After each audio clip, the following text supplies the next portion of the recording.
Hello friends, good morning. এখন বাজে সকাল 10:30। আমি জাস্ট এইমাত্র অফিস থেকে এলাম আর এসে ফ্যানের হাওয়ার সামনে বসে গেছি। এতটাই গরম লাগছে, বাইরে প্রচণ্ড রোদ। তোমরা কেউই মুখে অবশ্যই মাস্ক কিংবা কিছু ঢেকে রাখার জিনিস বেঁধে বেরোবে। আর পারলে অবশ্যই এখন থেকে ওআরএস গোলার জল, না পারলে জল অবশ্যই সাথে রেখো, কারণ বাইরে এতটাই গরম যে কোনো মুহূর্তে মাথা ঘুরিয়ে যেতে পারে। আমার তো বাইরে বেরোলে মনে হচ্ছে রোদ দেখলে মাথাটা ঘুরিয়ে যাচ্ছে। যাই হোক, তো এই মাত্র অফিস থেকে এসে ফ্যানটা জ্বালিয়ে বসে গেছি। বুঝতে পারি আমি ড্রেসও ছাড়িনি, কিচ্ছু করিনি, এসে জাস্ট বসে গেছি, এতটাই গরম লাগছে।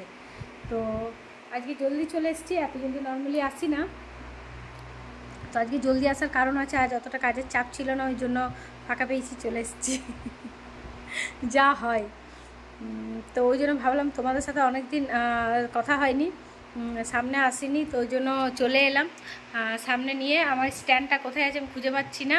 ফোনটা হাতে ধরে রেখেছি, হাতটা ব্যথা লাগছে। সকাল থেকে উঠে স্কুটি চালিয়ে চালিয়ে ফিল্ডে আজকে কাজ ছিল, ফিল্ডে ঘুরে ঘুরে এমনি হাত ব্যথা, উপর থেকে তবু তোমাদের জন্য একটু ব্যথা হোক, কিছু করার নেই, কোনো অসুবিধা নেই। তোমাদের জন্য এইটুকু তো করতেই পারি, তাই না? তো অনেক দিন তোমাদের সামনে আসা হয় না, অনেক দিন পরই আসা হলো।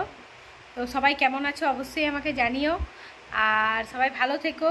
এত গরমের মধ্যে চেষ্টা করবে ভালো থাকার, নিজেকে একটু যত্ন নেওয়ার।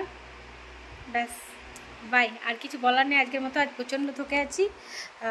পরে আমি আবার তোমাদের কাছে নতুন ভিডিও নিয়ে আসবো। টাটা।